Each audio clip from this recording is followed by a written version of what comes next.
Assalamualaikum warahmatullahi wabarakatuh. Waalaikumsalam warahmatullahi wabarakatuh.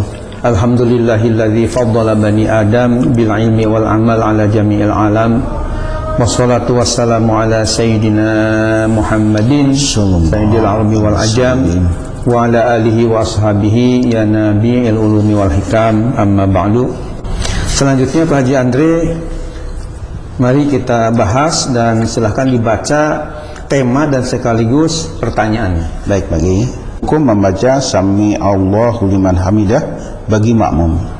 Pertanyaannya, apabila seorang makmum bangkit dari ruku, apakah disunatkan membaca Sami Allahu liman hamidah Rabbana walakal hamdu, atau yang sunat hanya membaca Rabbana walakal hamdu saja tanpa membaca Sami Allahu liman hamidah?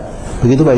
Ya, silakan lagi. Baik. Silakan. Bismillahirrahmanirrahim. Pak Haji Andre dan pemirsa yang dimuliakan Allah, yang disayang oleh Allah. Jadi yang disunatkan membaca Sami Allahu liman hamidah ketika bangkit dari ruku ke i'tidal itu bukan hanya imam saja, tapi makmum pun, bahkan ketika kita sholat munfarid atau sendiri tetap disunatkan membaca Sami Allahu liman hamidah. Nah, kalau sudah i'tidal, sudah ajeng, baru Rabbana walakal hamdu dan seterusnya. Berdasarkan hadis Nabi kita Muhammad sallallahu alaihi wasallam dan fatwa-fatwa para ulama yang sangat alim tentunya, termasuk mujtahid yang sangat kita muliakan Imam Syafi'i sendiri, ya, selain diperjelas oleh mujtahid fatwa namanya Imam Nawawi dan Said Sabit dan yang lain-lainnya, dijelaskan bahwa ucapan Sami Allahu liman hamidah itu tidak terbatas disunatkannya bagi imam saja, akan tapi baik imam, makmum maupun orang yang sholat sendirian tetap disunatkan ketika bangkit dari ruku menuju i'tidal itu baca dulu Sami Allahu liman hamidah. Setelah ajeng i'tidal, istilah bahasa Arabnya, baru Rabbana walakal hamdu. Dan bisa dilanjutkan ya bacaan tadi. Yang jelas yang dipertanyakan oleh pembaca tadi, apakah sunatnya membaca Sami Allahu liman hamidah ini bagi imam saja atau bagi makmum juga disunatkan? Jadi jawabnya berdasarkan hadis-hadis Nabi dan fatwa-fatwa ulama besar tadi jelas disunatkan pula walaupun bagi makmum. Iya. Jadi bukan terbatas bagi imam saja. Iya. Ya. Imam, makmum, munfarid sama-sama disunatkan. Sama-sama, ya. Itu kesimpulan yang bisa disampaikan. Mudah-mudahan pemirsa bisa tercerahkan. Amin. Dan jelas, karena ada rujukan-rujukannya, kitab-kitabnya yang betul-betul istilahnya meyakinkan tentang penjelasan ini. Bukan hanya pendapat saya pribadi, tapi memang ada kitab rujukan. Dan ini barangkali Pak Andre termasuk yang membedakan penjelasan ya kita ini ya, kami dengan para ustadz yang lain yang biasanya mereka langsung sepertinya jadi mufti, memberi fatwa sendiri. Akan tapi kalau kita ada kitab rujukan yang bisa dilacak oleh para pemirsa kalau misalnya ingin tahu kepada kitab asli. Ya. Terima kasih, mudah-mudahan bermanfaat. Amin, amin. Wallahul muwaffiq ila aqwamit thoriq. Wassalamualaikum warahmatullahi wabarakatuh. Waalaikumsalam warahmatullahi wabarakatuh. Ya. Pagi sebentar, sedikit pertanyaan pagi. Ya. Tapi umumnya di masyarakatnya kalau sholat berjamaah itu memang sunat. Yang hukumnya sunat ini memang jarang dilakukan bagi. Rata-rata hanya imam Sami Allahu liman hamidah, tapi jamaah umumnya diam aja ya, Pak. Diam aja. Ya, Rabbana aja ini. Nah, kadang-kadang ada yang Rabbana tapi ya. Tapi itu memang sunatnya dijaharkan ya, Pak. Ya, jadi ketika kita mentabir intikal ini ya, walaupun misalnya oleh kuping kita sendiri ya diucapkan ya, walaupun dengar lirik itu ya sendiri Sami Allah liman hamidah. Jadi enggak di hati. Tapi diucapkan. Ya, lirik lah intinya. Tapi bagi imam tentunya keras ya. Disunatkan untuk keras karena kan akan diikuti oleh makmum.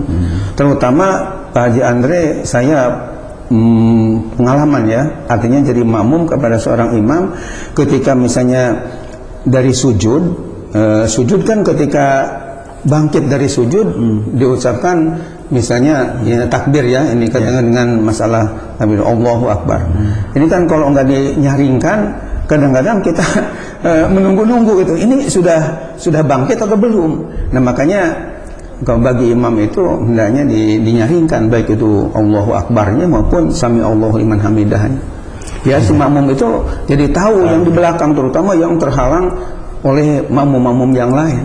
Tapi saya juga pernah mengikuti jamaah salah satu ya, ulama yang nggak perlu sebutkan namanya lagi. Ya. Tapi Allahu Akbar tuh nggak pernah diucapkan, tahu gloshor gitu.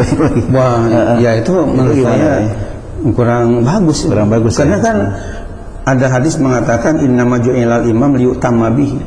Ya, fa idza kabara fakabiru wa idza raka'a farka'u wa idza sajada fasjudu. Artinya innama ju'ilal imam liyutamma bihi. Sungguh disyariatkan dijadikan seorang imam di depan diikuti oleh makmum liyutamabi untuk diikuti oleh makmum. Fa idza kabara fakabiru, apabila imam takbir maka makmum takbirlah. Wa idza raka'a farka'u, apabila imam ruku'lah. Wa idza sajada fasjudu, apabila imam sujud sujudlah. Artinya apa di sini? Artinya ya memang imam itu disyariatkan ada imam di depan untuk diikuti oleh makmum. Nah, untuk mengikuti imam itu apalagi berjauhan misalnya barisnya dengan imam yang ada, ini tentu dengan suara itu. Bahkan Pak Andre di dalam kitab namanya Al-Fiqhul Islami wa Adillatuh yang 8 jilid itu karya Profesor Dr. Wahbah Zuhaili, ada dikemukakan disunatkan juga kalau misalnya kebanyakan orangnya banyak kayak di Masjidil Haram, Masjid Nabawi, itu disunatkan ada mubalig. Mubalig itu artinya penyambung lidah. Karena imamnya mungkin dah sepuh ya, sudah tua, apalagi speakernya misalnya mungkin ada gangguan dan sebagainya, sehingga kurang terdengar oleh makmum di belakang. Itu disunatkan setelah imam Allahu Akbar, Allahu Akbar, Bilal itu kayak Bilal itu disunatkan ketika dibutuhkan untuk supaya makmum ini nggak nunggu-nunggu. Gitu. Makanya kalau tadi langsung glosor begitu aja tanpa ada suara keras, ini menurut saya imamnya perlu ditakar lagi. Ya, jadi pengalaman juga itu Pak. Jadi artinya sholatnya waktu itu ya, sholatnya itu kadang-kadang waktu asar ya. Jadi waktu asar justru waktu masuk masjid tuh suasana hening, diem. Baik. Waktu sholat kok diam juga gitu. Sujudnya tutup. Jadi kita sujud tuh lihatnya yang di depan. Udah sujud gitu. Nah, imamnya hendaknya jadi ditatar, diberikan istilahnya ada mungkin perlu ya bimbingan supaya menjadi imam yang baik. Tetap berarti harus dijaharkan. Dijaharkan karena kan diikuti oleh makmum. Baik, terima kasih. Ya pemirsa, saya kira sudah jelas kajian kita dari Murabi kita. Mudah-mudahan ini jadi pencerahan, dan kita berjumpa kembali insya Allah pada episode berikutnya atau di kajian berikutnya. Kita tutup ya taklim kita hari ini dengan doa kafaratul majelis. Subhanakallahumma wa bihamdika asyhadu an la ilaha illa anta astaghfiruka wa atubu ilaik. Terima kasih atas perhatiannya. Assalamualaikum warahmatullahi wabarakatuh. Waalaikumsalam warahmatullahi wabarakatuh. Terima kasih.